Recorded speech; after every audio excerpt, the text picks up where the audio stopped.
Ohio les surimi. Aujourd'hui on se retrouve avec un sujet que je vous ai promis depuis plus d'un an, les animés chinois. Et oui, ça existe bel et bien, à l'instar des manhwas, qui sont les mangas papier d'origine chinoise, les donghua sont la version animée. J'ai effectué ma première expérience il y a 3 ans et je ne regrette pas du tout, bien qu'au départ je m'y faisais mal à cause de la langue. Néanmoins, les animés chinois restent un de mes types d'animés favoris à ce jour et je vous ai donc concocté un petit top 10 pour vous faire découvrir ou redécouvrir ce monde.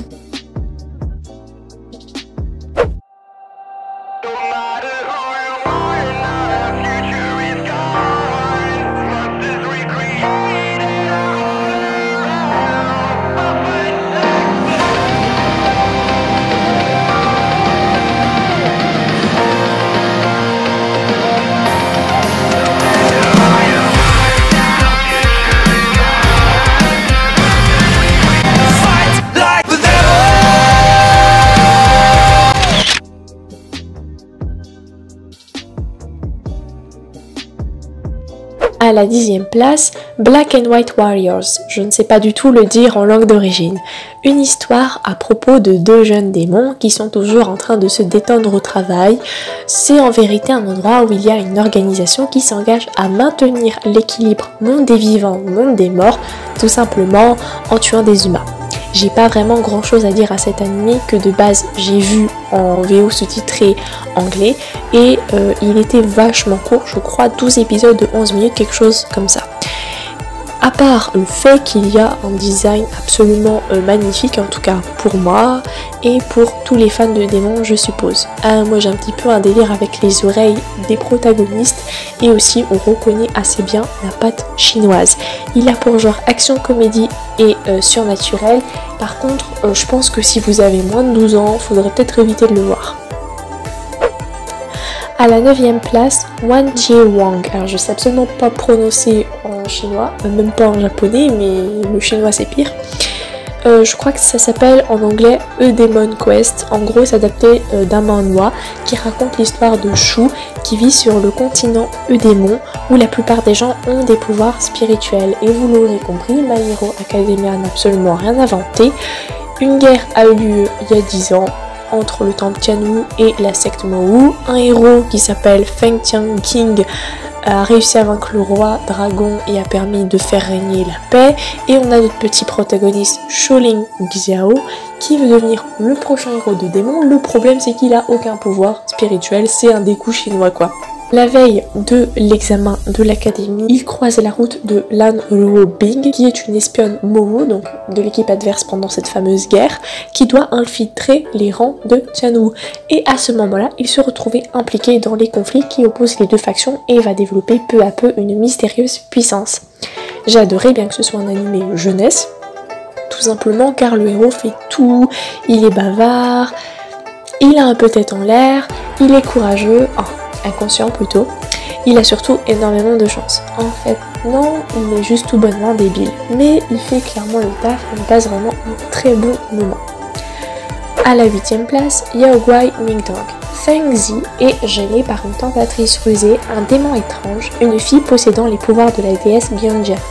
Bien qu'heureux mais surpris, il décide de ne rien dire pour ne pas causer la destruction de la Terre et donc on va suivre leurs aventures. Il a un petit côté un peu ecchi. Une déesse, une démone, une renarde, sans déconner. Il va devoir se battre pour protéger la paix entre les hommes et les monstres. Et franchement, j'avais trouvé qu'au niveau du design et de l'histoire, c'était plutôt très sympathique.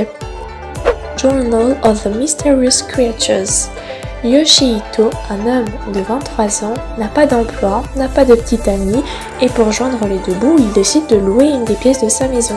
Alors qu'il fait visiter sa maison à Lily, sa première locataire, elle est soudainement attaquée par une sorte de vampire nommé Vivian et il va finir par découvrir qu'en vérité Lily est un loup-garou.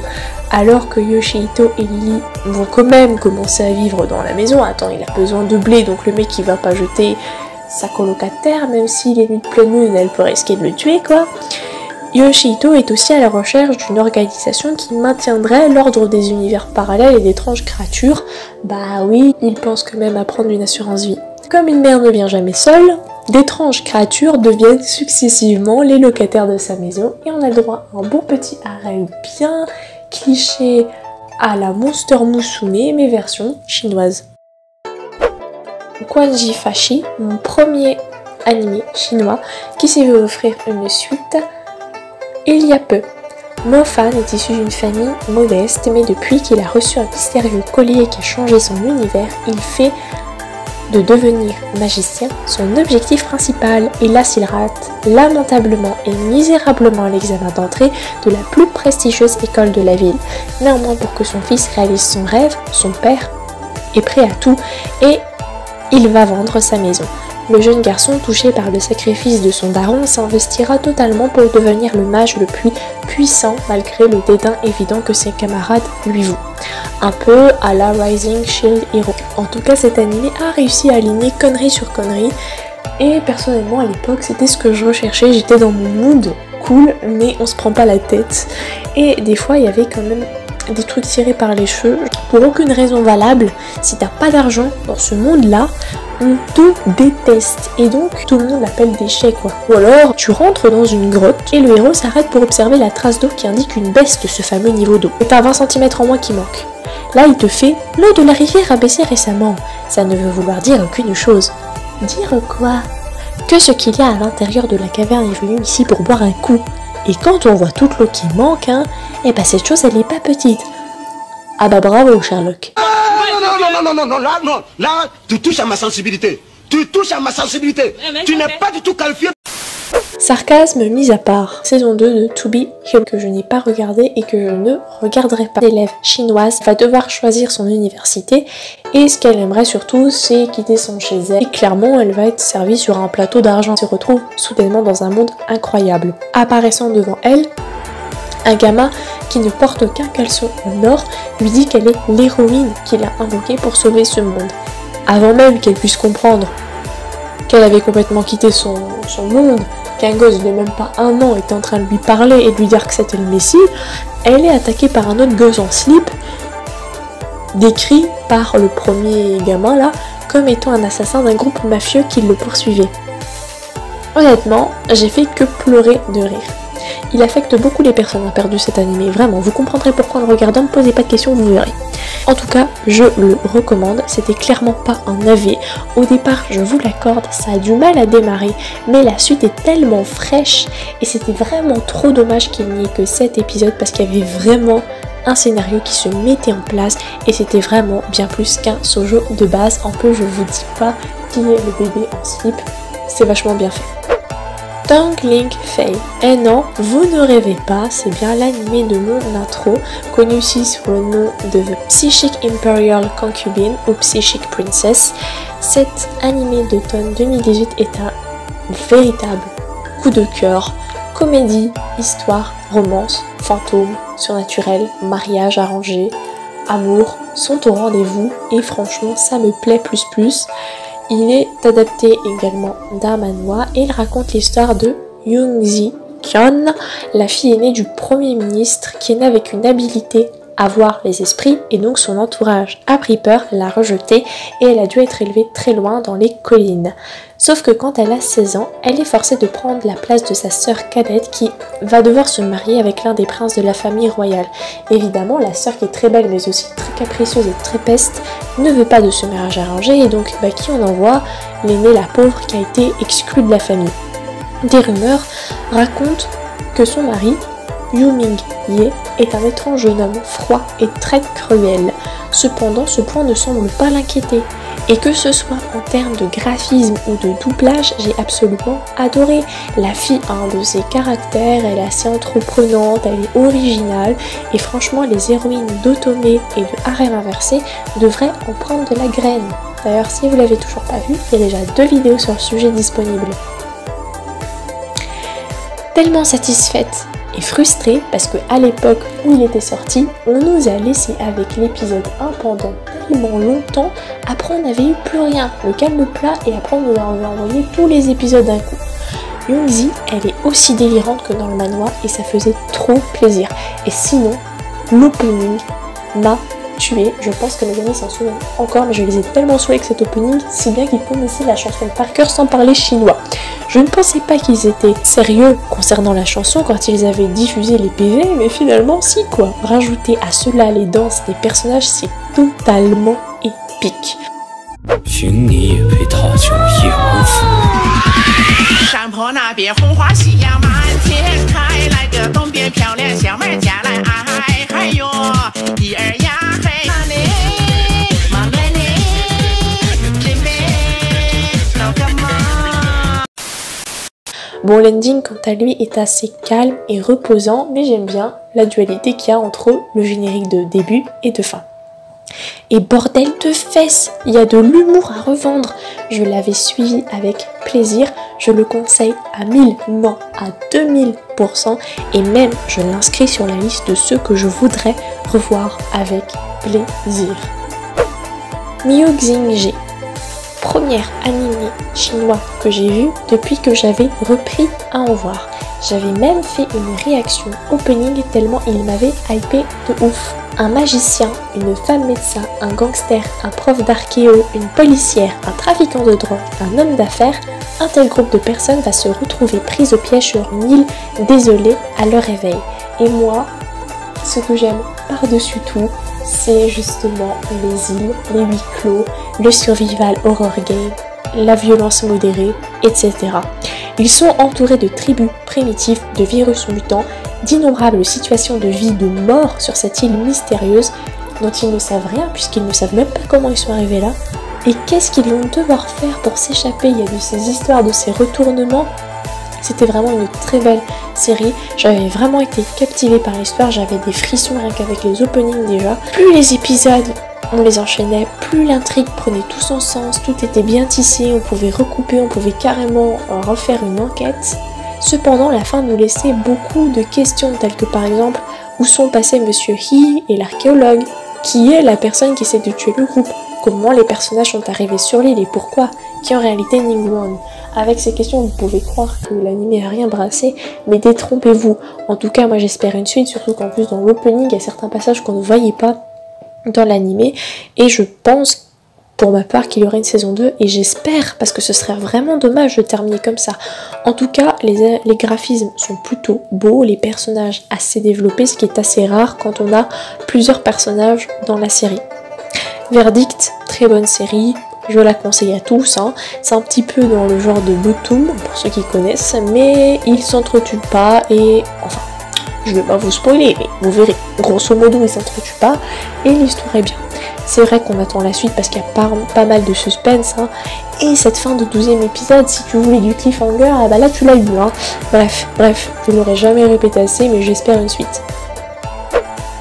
Ensuite, Ling Qi, ou alors Ling Kui, je sais pas comment ça se dit, en tout cas on peut aussi l'appeler Soul Contract, ou comme moi j'aime l'appeler Spirit Contract. On a une première saison de 20 épisodes de 15 minutes chacun en été 2016, ainsi qu'une deuxième saison de 12 épisodes de 24 minutes en hiver 2018, disponible sur Crunchyroll.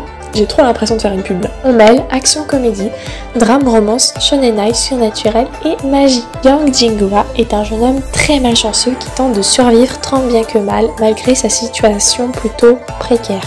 Un jour, il est témoin d'un étrange affrontement entre un homme aux cheveux argentés qui s'appelle Duan Muzi et une jeune femme qui est pas vraiment humaine. Apeuré, il s'enfuit et, un peu à la Konosuba, il se fait renverser par un camion. Lorsqu'il reprend conscience, il semble avoir rajeuni et se retrouve nez à nez avec ce fameux Duan Muzi qui lui apprend qu'il est malheureusement mort et semble désormais vivre sous une nouvelle forme. On apprend au fur et à mesure qu'il était autrefois hérité d'une célèbre famille d'exorcistes.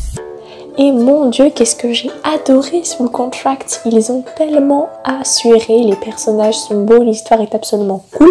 C'est pas du yaoi, hein, c'est juste du shonenai, pour ceux qui ne savent pas, c'est en gros une sorte d'anime où clairement le personnage n'est pas un hétéro confirmé, il a une attirance pour un personnage du même sexe, en l'occurrence masculin, mais l'histoire ne se concentre pas sur cette romance gay, mais plutôt sur d'autres thèmes. Néanmoins, elle fait partie quand même du scénario. Et enfin, mon favori, Mo Dao Zushi. en tant que grosse fan d'histoire, comme vous l'aurez sans doute compris, je me devais de vous présenter Grandmaster of Demonic Cultivation, qu'on peut également après The Founder of Diabolism ou The Founder of Evil Magic.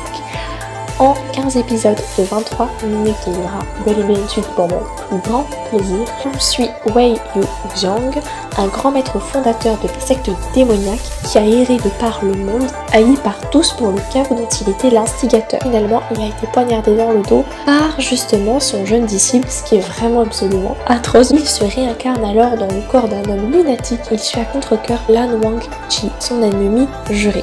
Cet événement marque le début d'un palpitant et amusant voyage où ils devront attaquer des monstres, résoudre des mystères, même élever des enfants. Wei Yu-Xiang se rend progressivement compte que son mécène Lan Wangji, derrière un visage impassible, apparemment hautain et indifférent, dissimule beaucoup plus de sentiments qu'il n'aurait pu croire. Donc si je vous en ai parlé là, parce que clairement il y a un caractère yaoi, c'est-à-dire romance gay, c'est parce que justement je l'avais absolument adoré. Pour moi il est incontournable dans le genre des animés chinois. On peut pas évoquer les Danghua sans vous parler de Modaozuchi. Et puis aussi parce que je ne sais pas quand est-ce que je prévois la vidéo sur les animés yaoi, parce que je pensais vraiment faire un projet très carré, précis, concis dessus. Voilà, sinon à part ça, la vidéo elle est terminée, hein. J'espère qu'elle vous aura plu et n'hésitez pas à me laisser votre top d'animés chinois. Il y en a évidemment beaucoup d'autres comme à chaque fois, et étant donné que c'est un genre que j'aime énormément et que je vois de plus en plus, eh bien j'avais déjà prévu une deuxième vidéo en rapport avec les animés chinois, mais vous l'aurez pas tout de suite, patience, patience. Personnellement, moi je pense clairement que les mangas et les animés chinois devraient être plus popularisé en France. Je pense de toute façon que ça va être le cas, quoi, parce qu'au départ les mangas c'était pas trop le cas, mais depuis aller à tout casser 5-6 ans, c'est quand même beaucoup plus en libre accès, la communication est beaucoup plus facilitée. Il n'y a pas longtemps, avec certaines plateformes, on a pu avoir accès même à des dramas coréens, et donc petit à petit je pense que le manga et l'animation chinoise va faire une place dans notre beau pays qui s'ouvre à la culture. Et franchement, comme vous avez pu le voir avec les 10 animés que je vous ai proposés, il y a clairement des petits bijoux. En tout cas, la question du jour, c'est quels sont vos animés ecchi favoris? Oui, vous ne rêvez pas, je saute le pas, je vais vous parler des ecchi que je regarde. Allez, ciao les nakama et profitez bien.